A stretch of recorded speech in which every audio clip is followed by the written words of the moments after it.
Hello बच्चों, BCI classes में आप लोगों का एक बार फिर से स्वागत किया जाता है। देखिए, इसके पीछे हम आपको वीडियोस अवेलेबल कराए थे, effect on temperature on solubility. तो उसमें मैंने बताया था कि एक सॉल्युबिलिटी पर ताप का क्या प्रभाव पड़ता है। तो अभी उसमें मैं कुछ बातें आपको बताऊंगा सॉल्युबिलिटी के लिए। सॉल्युबिलिटी मतलब विलेयता। विलेयता की परिभाषा आपको पीछे दिया गया था कि विलेयता कहते किसे हैं। अभी आज बच्चों जो है कि विलेयता में हम बात करेंगे कि एक विलयन की विलेयता में जब मैंने विलेय और विलायक को मिलाते हैं तो एक विलयन बनता है। तो उसमें विलेयता जो है कैसे किस चीज़ पर इफेक्ट करती है, विलेय और विलायक की प्रकृति पर भी निर्भर करता है। ठीक है, nature of solute and solvent पर। तो चलिए हम बात करते हैं सॉल्यूट एंड सॉल्वेंट के नेचर पर। जैसे कि आप एक कंडीशन जानते होंगे कि किसी भी सोल्यूशन के लिए एक नियम है जो है like dissolves like, like dissolves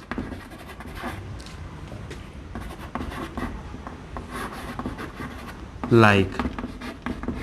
ठीक है, इसका मतलब होता है जैसे को तैसा।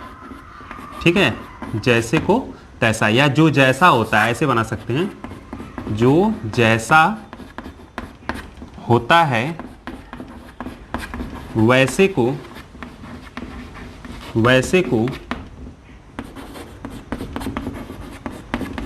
घोल लेता है, वैसे को घोल लेता है।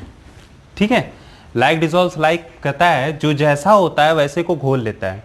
कहने का मतलब है कि अगर आप सोल्यूशन होमोजीनियस बना रहे हैं, होमोजीनियस बनाने के लिए कंडीशन आप हमेशा अगर याद रखेंगे तो आप होमोजीनियस लगभग बना लेंगे। जैसे कहने का मतलब है कि आप जो है धूल में धूल को मिलाइए, मिल जाएगा। ठीक है, उसमें एक डस्ट पार्टिकल को दूसरे डस्ट पार्टिकल में मिलाएंगे तो वो आपको दिखाई नहीं देने वाला है, जैसे सब आपका होमोजीनियस मिलेगा। या फिर आप कह सकते हैं तेल को तेल में मिलाइए, वो भी मिल जाएगा। दूध को दूध में, मिल्क को मिल्क में मिलाइए, वो भी मिल जाएगा। ठीक है, अच्छा, इसी तरह कुछ रूल्स हैं इसमें कि पोलर सॉल्यूट अगर हमारे पास है तो पोलर सॉल्वेंट में मिलाएंगे तो क्या होगा, होमोजीनियस मिक्सचर बनेगा। पोलर सॉल्यूट को पोलर सॉल्वेंट में मिलाएंगे मतलब ध्रुवीय विलेय को ध्रुवीय विलायक में मिलाएंगे। ध्रुवीय विलायक विलेय क्या है, पोलर क्या है। ठीक है, पोलर सॉल्यूट को हम जब पोलर सॉल्वेंट में मिलाएंगे, ठीक है, पोलर सॉल्वेंट में मिलाएंगे तो आपका एक होमोजेनियस मिक्सचर बनेगा। इसी तरह नॉन पोलर आपके पास है।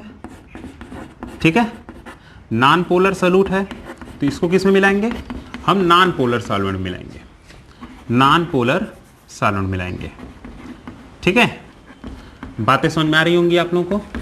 पोलर और नॉन पोलर क्या है भाई, पोलर आप जो होते हैं वो बेसिकली आयनिक होते हैं। क्या होते हैं, आयनिक होते हैं। ठीक है, और नॉन पोलर जो होते हैं ये आपका इनऑर्गेनिक में आता है। क्या होता है, इनऑर्गेनिक, सॉरी ऑर्गेनिक में आता है। किस में आता है, ऑर्गेनिक में आता है। ये बेसिकली आपका ऑर्गेनिक में, कार्बनिक में आते हैं। जैसे आपका चीनी, चीनी एक कैसा पदार्थ है, ये एक कार्बनिक पदार्थ है। ठीक है, ये एक नॉन पोलर सॉल्यूट है। ठीक, NaCl नमक, ठीक है, नमक ये एक अकार्बनिक पदार्थ है, इसको आयन में तोड़ा जा सकता है प्लस और माइनस में, ये एक पोलर है।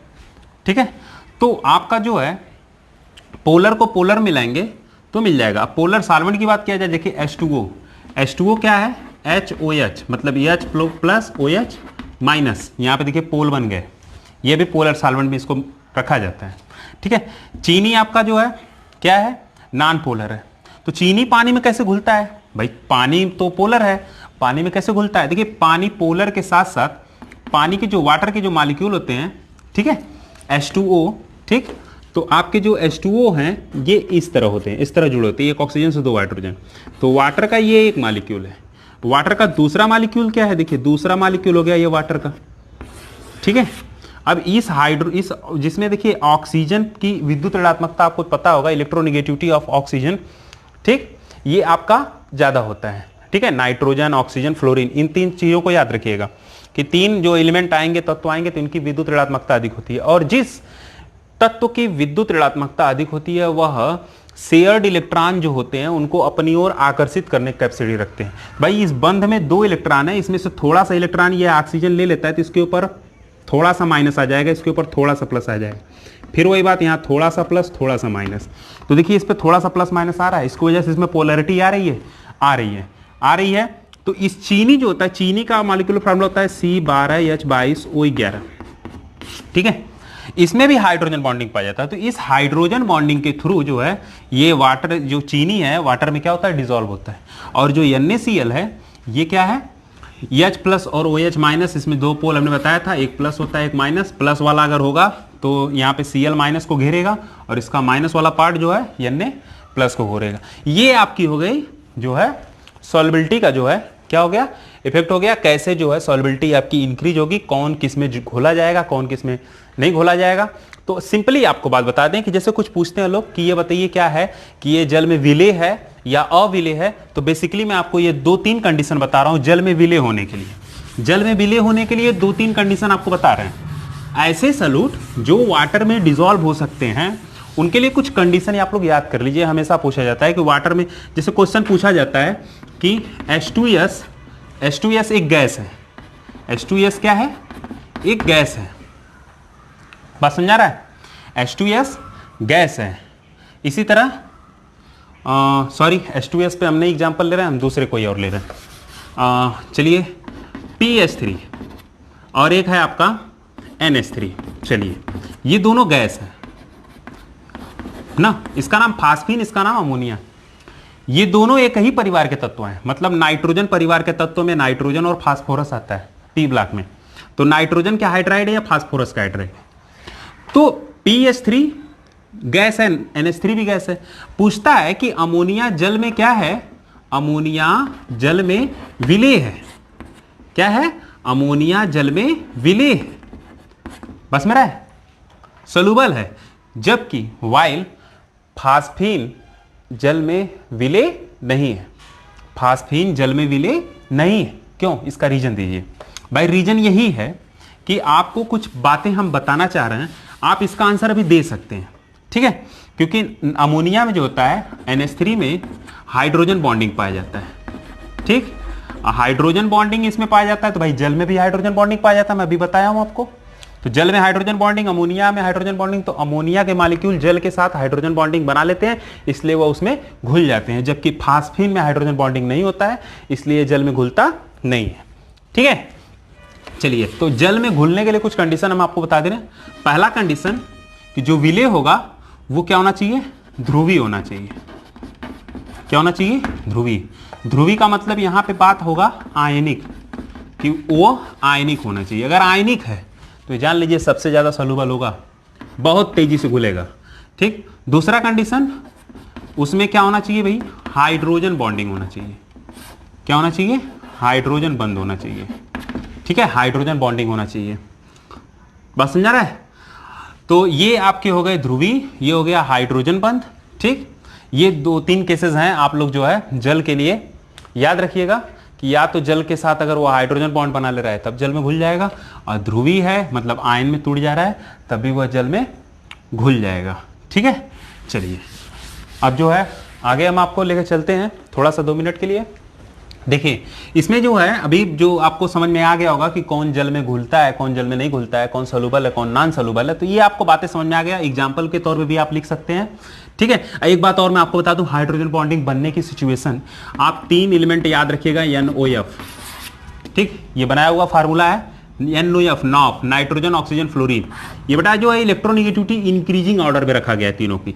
विद्युत ऋणात्मकता का बढ़ता हुआ क्रम, मतलब नाइट्रोजन की विद्युत ऋणात्मकता होती है, उससे अधिक ऑक्सीजन की होती है, उससे अधिक फ्लोरीन की होती है। सबसे अधिक विद्युत ऋणात्मकता किसकी होती है, फ्लोरीन की होती है। अगर इन तीनों एलिमेंट में से किसी भी एलिमेंट के साथ गलती से हाइड्रोजन जुड़ा हुआ है, कौन जुड़ा हुआ है, हाइड्रोजन जुड़ा हुआ है, तो उसमें उस कंपाउंड में हाइड्रोजन बंद पाया जाएगा, हाइड्रोजन बॉन्डिंग पाया जाता है। जैसे देखिए अभी मैंने बताया था एग्जांपल के तौर पे NH3, देखिए नाइट्रोजन के साथ हाइड्रोजन जुड़ा था, इसमें हाइड्रोजन बॉन्डिंग पाया जाता है। देखिए PH3 मैंने बताया था, भाई PH3 में हाइड्रोजन बॉन्डिंग, सबके एग्जाम में दिमाग में क्वेश्चन आया होगा कि भाई PH3 हाइड्रोजन बॉन्डिंग क्यों नहीं बना पाता है। तो रीजन यही है, देख लीजिए कि फास्फोरस की विद्युत ऋणात्मकता कम होती है, ये शेयर्ड इलेक्ट्रॉन को अपनी ओर आकर्षित नहीं कर पाता, इसलिए हाइड्रोजन बॉन्डिंग इसमें बनने की पॉसिबिलिटी कम होती है। ये बना लेता है, ठीक। क्यों, क्योंकि इसकी विद्युत ऋणात्मकता इलेक्ट्रोनेगेटिविटी ज्यादा है, ठीक है। चलिए H2O, देखिए H2O का एग्जांपल देखिए भाई, ऑक्सीजन के साथ देखिए हाइड्रोजन लगा हुआ है, तो मैंने भी बताया ही है कि H2O में भी क्या होता है, हाइड्रोजन बॉन्डिंग पाया जाता है। देखिए EHF हाइड्रोजन फ्लोराइड, देखिए इसमें भी हाइड्रोजन बॉन्डिंग पाया जाता है। बस में आ रहा है आपको। चलिए एक एग्जांपल और लेते हैं हम, C2H5OH। बताइए इसमें हाइड्रोजन बॉन्डिंग पाया जाता है कि नहीं पाया जाता है? आप लोग इसके स्ट्रक्चर पे देखेंगे तो इसमें 2 कार्बन के साथ 1 ऑक्सीजन 1 हाइड्रोजन लगा हुआ है, और इसमें यहाँ पे हाइड्रोजन लगा है। देखिए ये हो गया C2H5OH। भाई देखो यहाँ पे ऑक्सीजन के साथ हाइड्रोजन लगा है कि नहीं लगा है? लगा है। और जब लगा है तो दूसरा मॉलिक्यूल अगर हम C2H5OH का लेंगे, चलिए ये देखिए हो गया C2H5, तो देखिए इसके साथ यहाँ पे क्या होगा, हाइड्रोजन बॉन्ड बनेगा, है ना। बातें समझ आ गया? तो हाइड्रोजन बॉन्ड बनने के लिए क्या होना चाहिए, नॉफ इंपॉर्टेंट है, याद रखिएगा। अभी देखिए क्या है कि मैंने आपको कल बताया था कुछ इसके बारे में, सिचुएशन के बारे में, कि प्रेशर और टेम्परेचर का इफेक्ट क्या होता है सॉल्युबिलिटी पे। तो मैंने 2 इक्वेशन लिया था, 2 इक्वेशन बनाया था। पहला मैंने बताया था कि जब सॉल्यूट को, इसको याद करिएगा बहुत इंपॉर्टेंट, सॉल्यूट को सॉल्वेंट में मिलाया जाता है तो एक सिचुएशन आता है, क्या आता है, मैंने बताया था कि ये रिवर्सिबल होता है। एक सिचुएशन आता है, सॉल्यूशन बनेगा और इसके बनने के साथ कुछ हीट इसमें निकल सकता है, कुछ हीट निकलेगा, ठीक है। दूसरा कंडीशन हमने बताया था आपको कि सॉल्यूट को जब सॉल्वेंट में मिलाया जाएगा तो इसमें हीट दिया जाएगा, ठीक। जब हीट दिया जाएगा तो यहां पे सॉल्यूशन बनेगा, ठीक है। एक में क्या हो रहा है, हीट कंजम्पशन हो रहा है, और एक में हीट क्या होता है, इंक्रीज हो रहा है। जब हम हीट को इंक्रीज करते हैं तो हम जो है उसको रिएक्टेंट की तरफ लगेंगे। भाई कहते हैं ना, ताप बढ़ाओ, हीट बढ़ाओ, हीट बढ़ाओगे कहाँ बढ़ेगा, रिएक्टेंट में ही बढ़ेगा, ठीक। हीट निकल रहा है मतलब एज ए प्रोडक्ट के रूप में निकल रहा है। देखिए प्रोडक्ट में रख दिए। जब हीट निकलेगा तो ऐसे रिएक्शन को मैंने बताया था एक्सोथर्मिक कहते हैं, एक्सोथर्मिक रिएक्शन बोलते हैं, ठीक है। चलिए, और जिसमें हीट लिया जाता है उसको क्या बुलाते हैं, एंडोथर्मिक बोलते हैं। ये हो गया एंडोथर्मिक रिएक्शन, ठीक है। चलिए एक्सोथर्मिक में मैंने बताया था कि जब देखिए क्या है, आप लोग क्लास 11 में पढ़ेंगे ली चैटलियर्स प्रिंसिपल, ठीक है। ली चैटलियर्स प्रिंसिपल, लासातेलिए का नियम। लासातेलिए का नियम क्या कहता है, कहता है भाई कि जब किसी भी अभिक्रिया में किसी भी कारक को हम कारक में वृद्धि करते हैं, जैसे ताप, दाब, आयतन ना, टेम्परेचर, प्रेशर एंड वॉल्यूम, इनमें कुछ भी वृद्धि किया जाता है, इसमें जो है बढ़ाया जाता है इसको, तो ये उधर अपने आप को शिफ्ट करते हैं जिधर इनकी खपत हो सके, खर्च हो सके। तो भाई देखो यहाँ पे सॉल्यूट और सॉल्वेंट है ना, बातें समझ में आ रहा है। तो अभी देखिए क्या हो रहा है कि ये सॉल्यूशन बना रहा है, कंडीशन में सॉल्यूशन आपका बन रहा है। सॉल्यूशन बनेगा तो ये फॉरवर्ड में शिफ्ट होगा। जैसे आप सॉल्यूट और सॉल्वेंट को मिलाओ, बढ़ाओगे तो सॉल्यूशन बनेगा, सॉल्यूशन और बढ़ेगा। बस में आ रहा है ना। इसको भी बढ़ाओ, वही चीज यहाँ भी है, इसको भी बढ़ाओगे तो ये और बनेगा। मतलब समझ में आ रहा है ना आपको कि अगर इसको मिलाने से ये बढ़ रहा है ना, ये बढ़ रहा है तो सॉल्युबिलिटी भी क्या होगी, बढ़ जाएगी। बस समझ आ रहा है ना। इसको बढ़ाने से अगर बढ़ रहा है तो सॉल्युबिलिटी बढ़ जाएगी। यही बात मैंने बताया था कि अगर आगे की ओर शिफ्ट होगा रिएक्शन तो सॉल्युबिलिटी बढ़ेगा, पीछे की ओर शिफ्ट होगा तो रिएक्शन में क्या होगा, सॉल्युबिलिटी कम हो जाएगा। चलिए हम दोनों कंडीशन के लिए बात कर रहे हैं। देखिए इसमें हीट यहाँ पे है, तो हीट इसमें दोगे जब इस रिएक्शन में एक्सोथर्मिक में ताप बढ़ाओगे आप, तो ताप बढ़ाओगे तो ताप किधर बढ़ रहा है, इधर न बढ़ रहा है, यही ना है प्रोडक्ट में ताप। और जब ताप इधर बढ़ाओगे तो भाई इधर बढ़ाओगे तो खर्च किधर होगा, इधर ना शिफ्ट होगा। और जब इधर शिफ्ट होगा तो मतलब सोल्यूशन में जो घुला सॉल्यूट पार्टिकल है वो क्या होगा, निकलना शुरू कर देगा, इसमें से निकल कर इधर आएंगे। देखिए सॉल्यूट और सॉल्वेंट, देखिए सोल्यूशन से सॉल्यूट और सॉल्वेंट बन रहा है। जब इधर आ रहा है, इधर जब चल रहा है तो सॉल्यूट और सॉल्वेंट मिलकर सॉल्यूशन बना रहे हैं। भाई जब तुम ताप बढ़ाओगे तो सॉल्यूशन से सॉल्यूट और सॉल्वेंट क्या होंगे, निकलना शुरू कर देंगे, मतलब अलग होना शुरू कर देंगे। जब अलग होना शुरू कर देंगे तो हम कहेंगे सॉल्युबिलिटी कम हो रही है, सॉल्युबिलिटी कम हो रही है। यहाँ पे देखो हीट बढ़ाओ, यहाँ पे जब हीट बढ़ाओगे तो भाई हीट बढ़ाओगे तो सॉल्यूशन और तेजी से बनेगा। मतलब हीट बढ़ाओगे तो किधर जाएगा, इधर ना शिफ्ट होगा, है ना। ये देखो रिएक्टेंट में ही गिनेंगे इसको। अब आपको पता है कि रिएक्टेंट का जब अमाउंट बढ़ाते हैं तो सॉल्यूशन में जो आपका प्रोडक्ट बढ़ता है। तो इसको जब आप ली चैटलियर्स प्रिंसिपल याद रखिएगा कि किधर शिफ्ट होगा, ये इधर शिफ्ट होगा, इसको बढ़ाओगे तो किधर शिफ्ट होगा, इधर शिफ्ट होगा।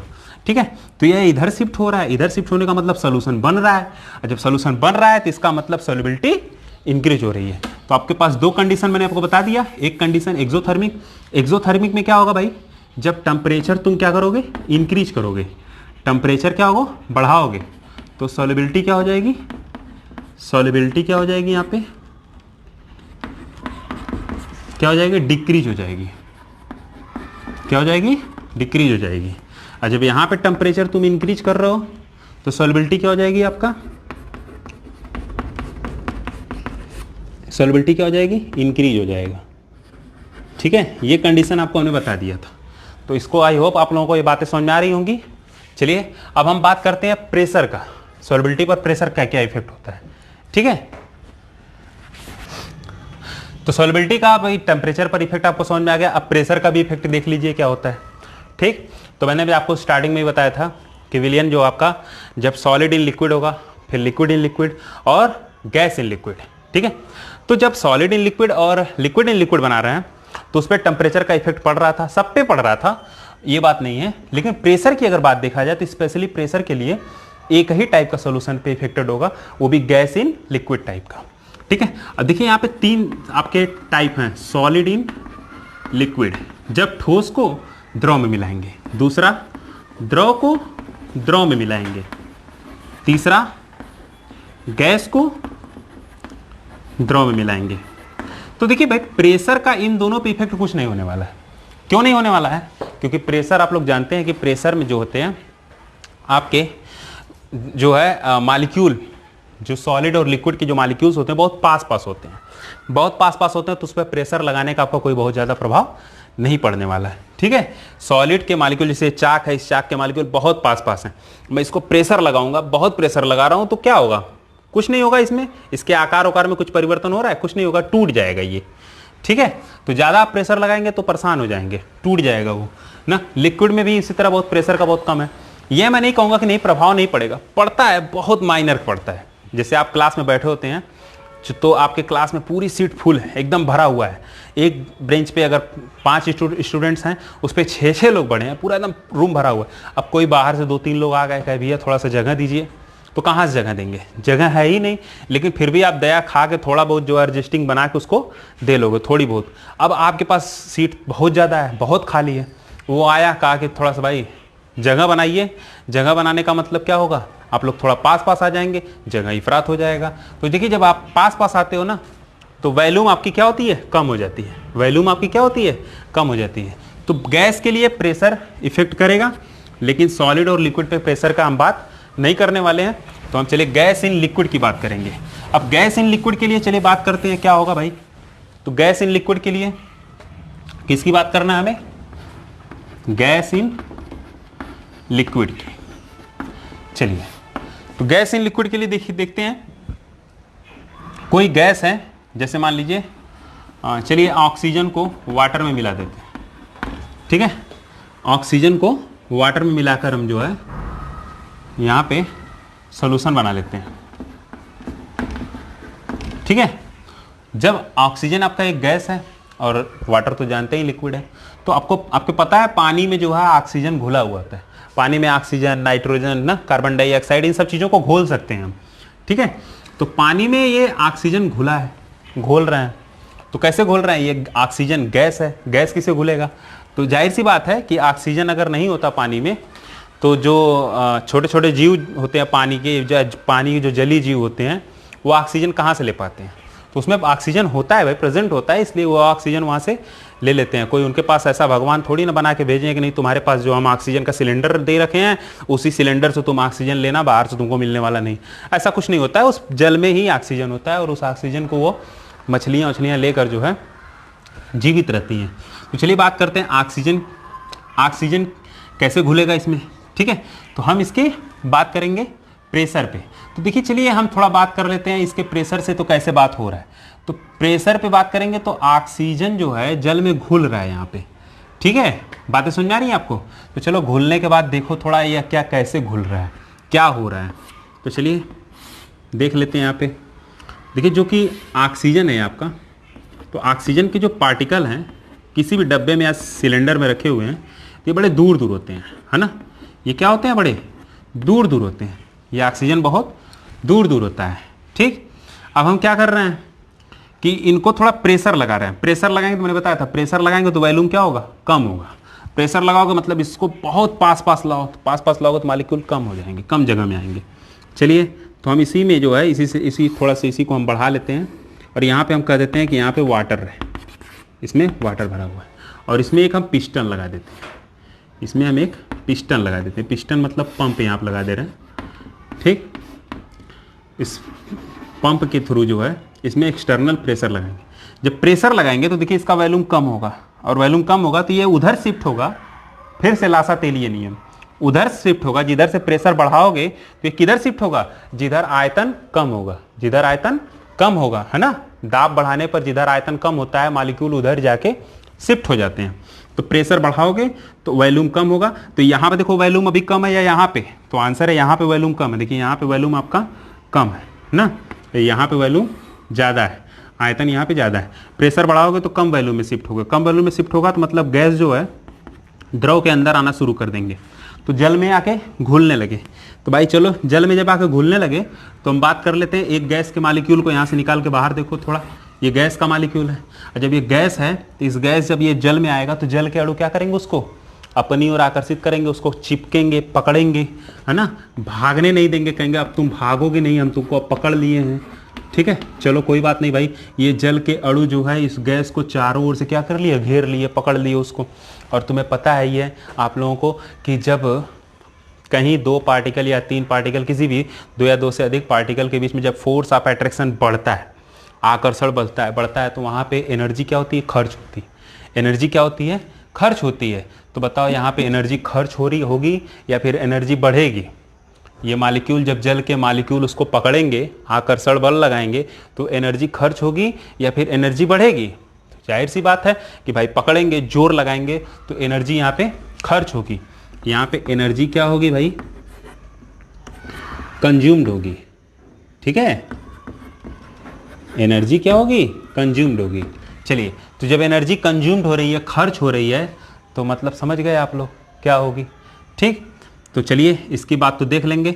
खर्च होगी एनर्जी, एनर्जी निकलेगी, है ना। बस मेरा ना, कंज्यूम्ड होने का मतलब क्या हो रहा है, आपकी एनर्जी खर्च होने का मतलब क्या हो रहा है, आपकी एनर्जी निकल रही है। जब एनर्जी निकलेगी तो यहाँ पे हम कह देंगे कि हीट यहाँ पे क्या हो रहा है, निकल रहा है। हीट यहाँ पे क्या हो रहा है, निकल रहा है। तो चलो भाई, अब आप तुम सब बताओगे कि अब बताओ इस गैस पे टेम्परेचर का भी इफेक्ट बता दो आप लोग, कि गैस को जब पानी में घोलेंगे और टेम्परेचर बढ़ाएंगे तो उसकी सॉल्युबिलिटी क्या होगी, इंक्रीज होगी या डिक्रीज होगी, ठीक है। तो चलो, इस रिएक्शन को मैंने बताया था एक्सोथर्मिक है। एक्सोथर्मिक है, अब टेम्परेचर बढ़ाओगे तो लासातेलिए के नियम के अनुसार ये इधर शिफ्ट होगा। और जब इधर शिफ्ट होगा तो सोल्यूशन से सोल्यूट और सॉल्वेंट अलग होना चाहेंगे, मतलब जो ऑक्सीजन घुला था वो ऑक्सीजन अब निकलना शुरू कर देगा, भागना शुरू कर देगा, मतलब सॉल्युबिलिटी कम हो गई। सॉल्युबिलिटी क्या हो गई, डिक्रीज हो गई। सिंपल सी बात समझा क्या। तो यहां पे सॉल्युबिलिटी क्या होगी, यहां पे जो है जब टेम्परेचर आप क्या करोगे, बढ़ाओगे तो सॉल्युबिलिटी क्या हो जाएगी, डिक्रीज हो जाएगी। बात समझा गया आप लोगों को। चलिए ठीक है, तो यहीं पे हम बात कर लेते हैं। इसी के साथ साथ एक सिद्धांत, एक नियम, क्या है, हेनरी का नियम। क्या है, हेनरी लॉ, है ना। हेनरीज लॉ ही है आपका इसके आगे, ठीक है। चलिए, हेनरीज लॉ, हेनरी का नियम। इसी के साथ साथ हम हेनरी का नियम भी सुन लेंगे। हेनरी का नियम क्या कहता है भाई, हेनरी का नियम यही कहता है, पहले क्या कहता है अभी मैं नहीं बताएंगे, पहले देखो क्या हो रहा है, जो होगा उसी के अनुसार हेनरी का नियम बनाएंगे, ठीक है। चलिए, हम फिर से वही बात, फिर से कंटेनर लेंगे, ठीक है। इस कंटेनर में क्या है, नीचे जल है, यहाँ पे जल है, ठीक। यहाँ पे गैस है, ये गैस है पूरा। एक आध दो गैस के पार्टिकल इस जल में भी घुले हुए हैं, कोई दिक्कत नहीं, घुलने दो इनको। यहाँ पे हम क्या कर लेंगे, पिस्टन लगा देंगे, पंप लगा देंगे यहाँ पे। अब ऊपर से पिस्टन दबाएंगे, पिस्टन दबाएंगे तो प्रेशर पड़ेगा, और प्रेशर पड़ेगा तो क्या होगा भाई, ये इसमें घुलेगा, घुलेगा कि नहीं घुलेगा, घुलेगा। ठीक है, तो जब घुलेगा तो प्रेशर हम बढ़ा रहे हैं तो इसमें घुलने की जो पॉसिबिलिटी है ना, नंबर ऑफ गैस का, वो क्या हो रहा है, बढ़ रहा है। बातें समझ आ रहा है, वो क्या हो रहा है, बढ़ रहा है। मतलब अभी तक देखिए, अभी तक सिर्फ 2 मॉलिक्यूल थे, जब हम प्रेशर बढ़ा रहे हैं तो इसमें 4 मॉलिक्यूल हो जा रहे हैं। प्रेशर और डबल करेंगे तो 8 मॉलिक्यूल हो जाएंगे, और डबल करेंगे 16 मॉलिक्यूल हो जाएंगे। तो मतलब प्रेशर जब हम डबल कर रहे हैं तो सॉल्युबिलिटी भी क्या हो जा रही है, डबल हो जा रही है। प्रेशर को कम करेंगे, सॉल्युबिलिटी डिक्रीज हो जाएगी, कम हो जाएगी। तो यहाँ पे जो सॉल्युबिलिटी हो रही है वो प्रेशर पर डिपेंड कर रहा है। तो हेनरी ने यही कहा कि जो है, और ये कांस्टेंट टेम्परेचर पर होना चाहिए। ये टेम्परेचर यहाँ पे आपको कांस्टेंट पता चला, टेम्परेचर बढ़ा रहा हो, प्रेशर भी लगा रहा हो, मॉलिक्यूल भाग रहा है, जितना तुम मेहनत कर रहे हो उतना तुम्हारा मॉलिक्यूल भाग जा रहा है, इसलिए टेम्परेचर को कांस्टेंट करना। तो यहाँ पे बोला जाएगा कि जो है कि किसी कांस्टेंट टेम्परेचर पर, एट कांस्टेंट टेम्परेचर, ठीक है, द सॉल्युबिलिटी ऑफ सॉल्यूशन, ठीक है, the solubility of solution in gas in liquid type solution, हम बात करेंगे gas in liquid type solution, the mole fraction of the solute is proportional to the partial pressure. बात यहां पे partial pressure क्यों कर रहे हैं हम, आंशिक दाब। आंशिक दाब क्या है यहाँ पे, आंशिक दाब का मतलब होता है भाई कि स्पेशल किसी एक गैस के लिए बात किया जा रहा है, स्पेशल किसी एक गैस के लिए बात किया। ऐसा हो सकता है यहाँ पे बहुत सारे गैस हों, नाइट्रोजन भी है, ऑक्सीजन भी है, कार्बन डाइऑक्साइड भी है, तो यहाँ पे सिर्फ ऑक्सीजन की बात किया जा रहा हो, तो ऑक्सीजन की बात किया जाएगा तो वहाँ पे हम पार्शियल ऑक्सीजन की ही बात करेंगे। ठीक है, तो यहाँ पे क्या होगा, फार्मूला क्या बन जाएगा कि एक्सटर्नल जो प्रेशर होगा वह उसके मोल फ्रैक्शन के ना, मोल फ्रैक्शन का मतलब क्या होगा, मोल प्रभाज, मोल प्रभाज के क्या होगा, समानुपाती होगा, मतलब काई ऑफ दी सॉल्यूट, मैंने वहाँ पे आपको बताया था। ठीक है, विलेय के मोल प्रभाज के क्या होगा आपका, समानुपाती होगा, या मोल फ्रैक्शन लिख दीजिए, कोई दिक्कत नहीं है। तो यहाँ पे एक प्रोपोर्शनलिटी का सिंबल हटाएंगे तो यहाँ पे एक कांस्टेंट लगेगा KH, क्या लगेगा, ये देखिए काई है, इसको आप लोग जानते रहिएगा, काई मैं बताया था मोल प्रभाज में। ये KH, ये क्या है, एक स्थिरांक, इस स्थिरांक को हेनरी साहब ने बताया था, इसे हेनरी स्थिरांक के नाम से जाना जाएगा। किस नाम से जाना जाएगा, हेनरी, हेनरी की स्थिरांक के नाम से जाना जाएगा। ठीक है, और ये जो है, ये आपका जो है, इसका यूनिट अगर आपसे कोई पूछा जाएगा तो इस प्रेशर का यूनिट क्या होगा आपका, देखिए मोल फ्रैक्शन का यूनिट तो कुछ नहीं होता है, प्रेशर का यूनिट आपको पता है, ये एटमॉस्फेयर होता है, एटीएम होता है, बार होता है ना। तो यहाँ पे जो है, जो प्रेशर का यूनिट होगा वही आपका हेनरी का यूनिट होगा, हेनरी कांस्टेंट का यूनिट होगा, हेनरी का नहीं, हेनरी कांस्टेंट का यूनिट होगा। मोल फ्रैक्शन, मोल प्रभाज का हमने बताया था कि कोई इकाई नहीं होता है, क्योंकि ये इसमें जो है तो रेशियो होता है, नंबर ऑफ मोल्स के रेशियो होते हैं, उनके यूनिट्स आपस में कट जाएंगे, तो इसका जो आपका यूनिट होगा वह इसी के यूनिट के बराबर होगा, मतलब एटमॉस्फेयर में या फिर बार में आ सकता है। ठीक है, और ये जो बनेगा ये किस पे बनेगा, एट कांस्टेंट, किस में होगा भाई, कांस्टेंट टेम्परेचर पे। ठीक है, हम बात करेंगे कांस्टेंट टेम्परेचर को, मतलब कि टेम्परेचर तुम रुको, तुम अभी स्थिर रहो, अभी बात कुछ प्रेशर की जा रहा है। जब बात टेम्परेचर का किया जाएगा तो हम प्रेशर को रोक देंगे कि तुम रुको, अभी तुम्हारा कोई काम नहीं है। ठीक है, बात समझ आ रहा है, मतलब दोनों में से किसी एक का बात किया जाएगा तो एक को स्थिर रखेंगे, कांस्टेंट करेंगे। तो आपको बात समझ में आ रहा होगा। अब रही बात कांस्टेंट टेम्परेचर पर, अभी यहाँ पे टेम्परेचर बढ़ाओगे घटाओगे तो इसको कैसे हम इफेक्ट करेंगे, तो कहेंगे इसमें तो भाई टेम्परेचर दिया ही नहीं है, टेम्परेचर दिया ही नहीं है, तो कैसे हमको पता चलेगा कि यहाँ पे जो है टेम्परेचर बढ़ाने या घटाने से क्या होगा। टेम्परेचर दिया है, आपको दिखाई नहीं दे रहा होगा, ये टेम्परेचर, ये जो हेनरी कांस्टेंट है इसी में इंक्लूड है। हेनरी का जो स्थिरांक है, अलग अलग सॉल्यूशन के लिए ना हेनरी स्थिरांक अलग अलग प्रकार का मिलता है आपको। तो यहाँ पे टेम्परेचर इसका मिलेगा, इसमें टेम्परेचर इंक्रीज करोगे तो हेनरी कांस्टेंट भी बढ़ेगा, है ना। जब ताप बढ़ाओगे तो हेनरी स्थिरांक का मान भी बढ़ेगा, ताप घटाओगे तो हेनरी स्थिरांक का मान घटेगा। कैसे इसको समझेंगे हम, इसको समझना तो बहुत आसान है। देखो भाई, मैंने बताया अगर बात ताप की करोगे तो एक को तो स्थिर करना पड़ेगा, दाब की करोगे तो ताप को स्थिर करना पड़ेगा, ताप को करोगे तो दाब को स्थिर करना पड़ेगा। तो चलो दाब को आप क्या कर लो, पहले कांस्टेंट कर लो, तो यहां पे लिख दो कांस्टेंट प्रेशर।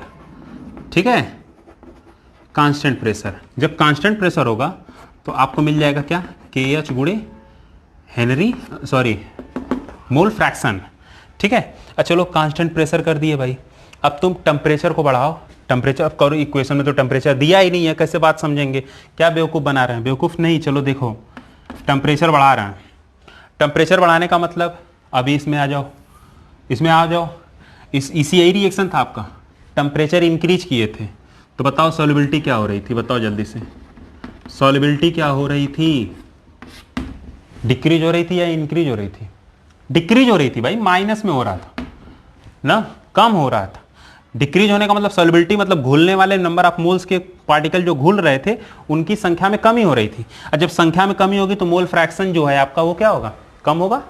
मोल फ्रैक्शन भी कम होगा या नहीं होगा, होगा, मोल फ्रैक्शन कम होगा, मतलब जो आपका यक्स है इसका वैल्यू किस में आएगा, नेगेटिव में आएगा। और जब भाई इसका वैल्यू नेगेटिव में आएगा तो इसका वैल्यू क्या होगा, पॉजिटिव में आएगा। क्या ऐसा कभी आप लोग कभी सुने हैं क्या मैथ में, फिजिक्स में कहीं सुने या कभी पढ़े हो आप लोग कि किसी दो चीज़ों का जब गुणांक होता है ना, बस मेरा ना गुणांक होता है उसका, तो उसके सामने कोई जब अगर वैल्यू रखा हुआ है, फिक्स वैल्यू, कांस्टेंट वैल्यू, मतलब जिसका वैल्यू बदले ना, तो इन गुणांकों में एक का वैल्यू बढ़ाओगे तो दूसरा घटेगा, दूसरा का बढ़ाओगे तो दूसरे का घटेगा, ऐसा नियम होता है। ये आप लोग चलिए मैथमेटिकली रूल से समझ लीजिए, हम समझा देते हैं आपको मैथमेटिकली रूल से, कैसे समझेंगे देखिए, हम आपको इधर बताते हैं। देखिए जैसे मान लीजिए आपके पास a plus B sorry multiply होगा, यहाँ पे गुणांक होगा a इंटू बी, इसका वैल्यू आपका कुछ मान लीजिए, कुछ भी मान लीजिए, चलिए 100 रुपये है, ठीक है, बात समझा रहा है।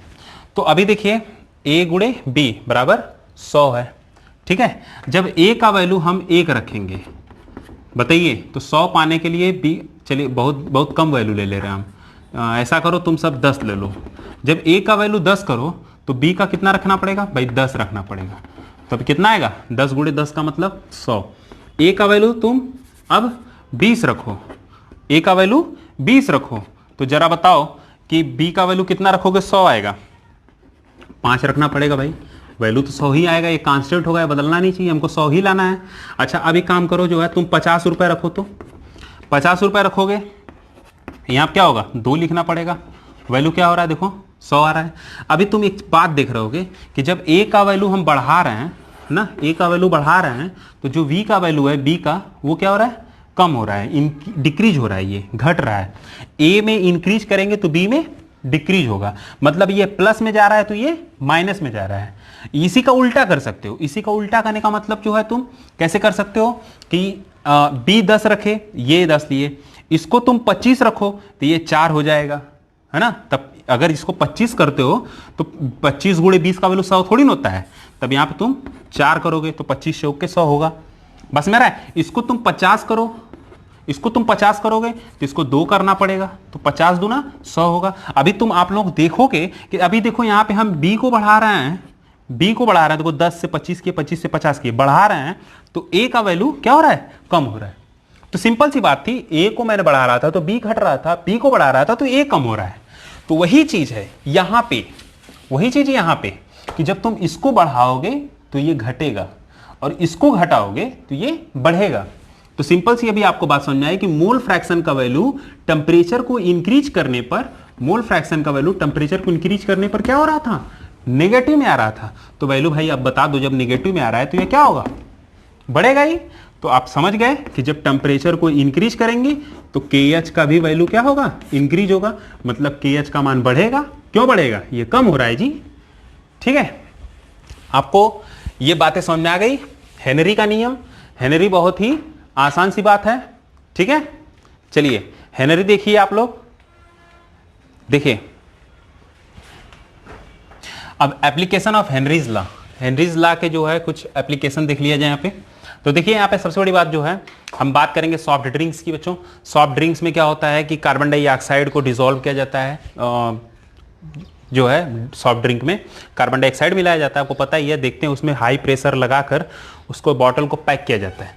जब आप जो है कोल्ड ड्रिंक का बॉटल लेते हैं, थोड़ा सा भी हिलता है तो क्या होता है, ढक्कन फेंक देता है, या फिर जो उसमें बबल्स आने लगते हैं, आपको जो बबल्स दिखाई देता है वो गैसेज होते हैं, ठीक है। अब रही बात उसमें कार्बन डाइऑक्साइड ऑक्साइड इसलिए मिला देते हैं कि थोड़ा सा उसमें जो है, जब हम आप लोग देखिए अभी क्या होता है कि हम आप लोग पढ़ते हैं बचपन से कि ऑक्सीजन लेते हैं, CO2 छोड़ते हैं, कार्बन डाइऑक्साइड छोड़ते हैं। उसमें क्या आ रहा है, CO2 को हम डायरेक्टली ले रहे हैं। जब CO2 को डायरेक्टली लेंगे तो वो जरूर सी बात हमारे निकलेगा जल्दी से, तो नाक से निकलता है तो बड़ा अजीब सा, मतलब हमें जो है कुछ अजीब सा मतलब बातें आने लगती हैं, मतलब दिमाग में कुछ आता है ना, देखे होंगे आप लोग, हम एक्सप्लेन नहीं कर पा रहे हैं। नाक में से जैसे लगता है कि कुछ निकलने वाला है, बड़ा कुछ लोगों को ये अच्छा लगता है, आनंद मिलता है। तो उसी आनंद को मतलब समझ गए लाने के लिए जो है सॉफ्ट ड्रिंक्स में CO2 गैस मिलाया जाता है। तो पहली बात जो है CO2 यहाँ पे जो होगा इसका CO2 डिजॉल्व इन, ठीक है, डिजॉल्व इन सॉफ्ट ड्रिंक,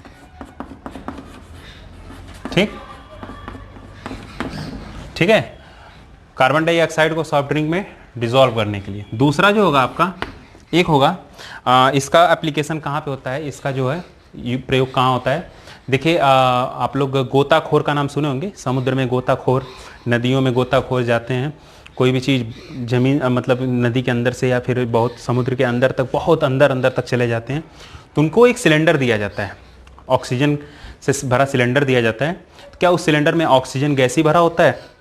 आपसे क्वेश्चन नहीं पूछा जाता है कि जो समुद्र में जो गोताखोर जाते हैं उसको क्या बोलते हैं भाई, उसको क्यूबा ड्राइवर्स बोलते हैं, ठीक है। तो क्यूबा ड्राइवर्स जो होते हैं समुद्र के अंदर जाते हैं, जो उनको सिलेंडर दिया जाता है उसमें कौन कौन सी गैसें भरी होती हैं, ये आपके एग्जाम के लिए बहुत अच्छा इंपॉर्टेंट क्वेश्चन होता है, इसमें नोट कर लीजिएगा। जो क्यूबा ड्राइवर्स होते हैं गोताखोर, उनके गैस सिलेंडर में नाइट्रोजन गैस होता है, ऑक्सीजन के साथ हीलियम गैस भरा होता है, ठीक है, इन गैसों का मिश्रण होता है, उसके साथ वो जाते हैं अंदर। अब क्वेश्चन ये है कि भाई उनको तो जरूरत ऑक्सीजन का है, तो इन दोनों की क्या जरूरत है, तो इन दोनों की भी जरूरत है, हम आपको भी बता रहे हैं कैसे होता है। देखिए ये अभी बात प्रेशर पे ही होगा, ठीक है, प्रेशर मतलब गैस को लिक्विड में डिसॉल्व करना। देखिए जब हम ऑक्सीजन लेते हैं तो ऑक्सीजन हमारे बॉडी के अंदर जो ब्लड्स होते हैं लिक्विड में होते हैं, उस ब्लड में जाकर डिसॉल्व होता है, घुलता है, हमारे ब्लड के अंदर जाके ऑक्सीजन घुलता है। आप लोगों को ये बात पता होगा, ठीक है, बहुत अच्छे से पता होगा। तो चलिए क्यूबा ड्राइवर्स की बात करते हैं हम, जो है तो देखिए हमारा जो है ये मान लीजिए ये हमारा अर्थ लेवल है, ठीक है, और आपका ये जो हमारा मान लीजिए हमारा ये एटमॉस्फेयर का प्रेशर है यहाँ पे, ठीक है, एटमॉस्फेयर का प्रेशर है, ये अर्थ है, ये आपका जो है मान लीजिए यहाँ पे कोई इंसान है, ठीक, और ये आपका समुद्र है ना, समुद्र के अंदर जो है वो क्या हुआ और अंदर तक चला गया, पूरा गहराई तक, ठीक है। तो यहाँ पे जब वो यहाँ पे खड़ा है, वो बंदा यहाँ पे खड़ा है, तो यहाँ पे देखिए यहाँ से यहाँ पे इसके ऊपर प्रेशर लगेगा, ठीक है, और यहाँ पे खड़ा है तो देखिए प्रेशर और क्या हो रहा है यहाँ पे, देखिए यहाँ पे प्रेशर, देखिए अब देखिए यहाँ पे अगर है, अब बताइए, चलिए ये 3 कंडीशन बताएं। ये आपका सी लेवल है, ठीक है, ये आपका अर्थ लेवल है,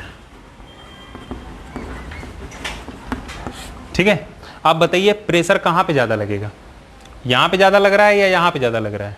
तो जाहिर सी बात आपको दिखाई दे रहा होगा यहाँ पे प्रेशर क्या हो रहा है, ज़्यादा लग रहा है ना, प्रेशर ज़्यादा लग रहा है।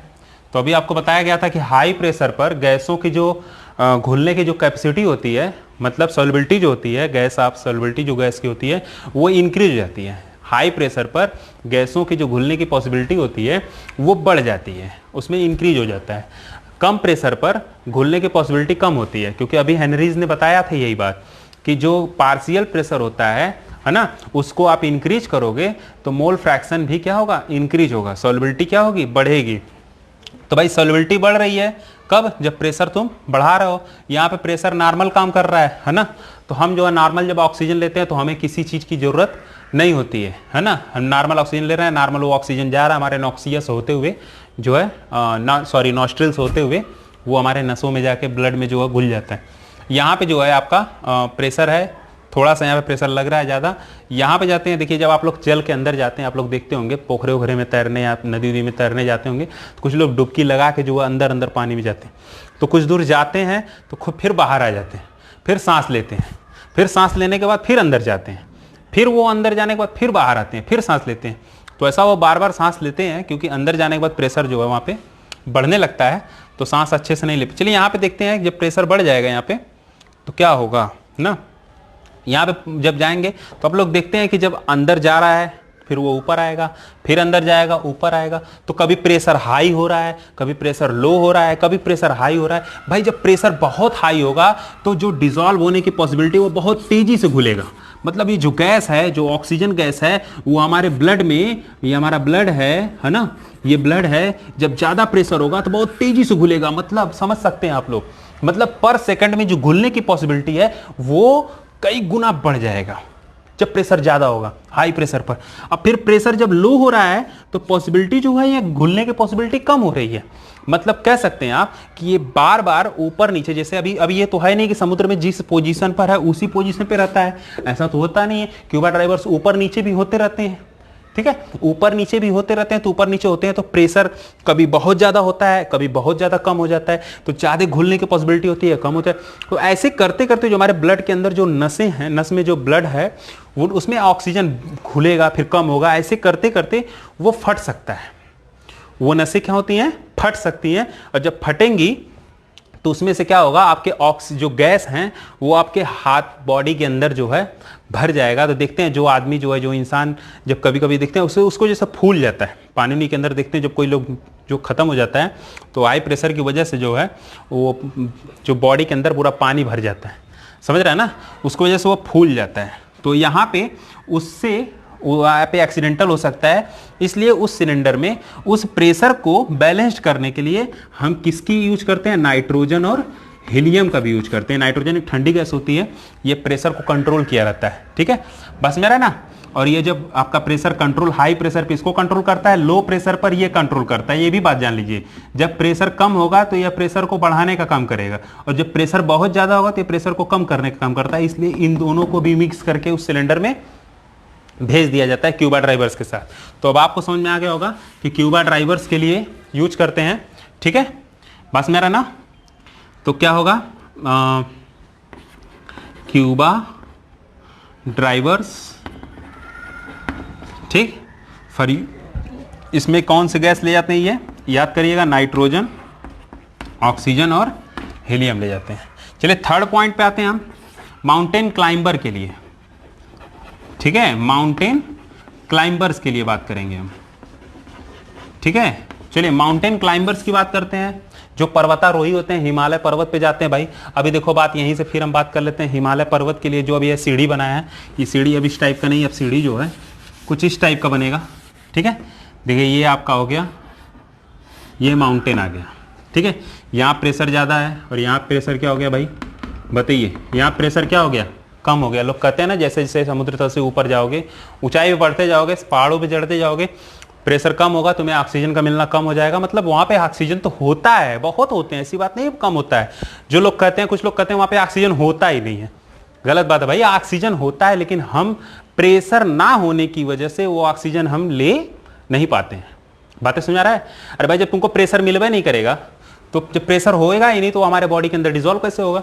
तो अब जब माउंटेन क्लाइंबर जब ऊपर जैसे जैसे ऊपर जाते हैं, जैसे जैसे ऊपर जाते हैं, यहाँ पे प्रेशर कम होने लगता है। जब प्रेशर कम होगा तो हेनरीज वही बात बताया गया है कि हाई प्रेशर पर सॉल्युबिलिटी बढ़ जाती है, लो प्रेशर पर सॉल्युबिलिटी कम होने लगती है। पता चला कि जो भी हमारे पास ऑक्सीजन, हम और बड़ा बड़ा मुंह बा के जो है उसको लेना चाहते हैं, लेकिन ऐसा हो नहीं पाता है।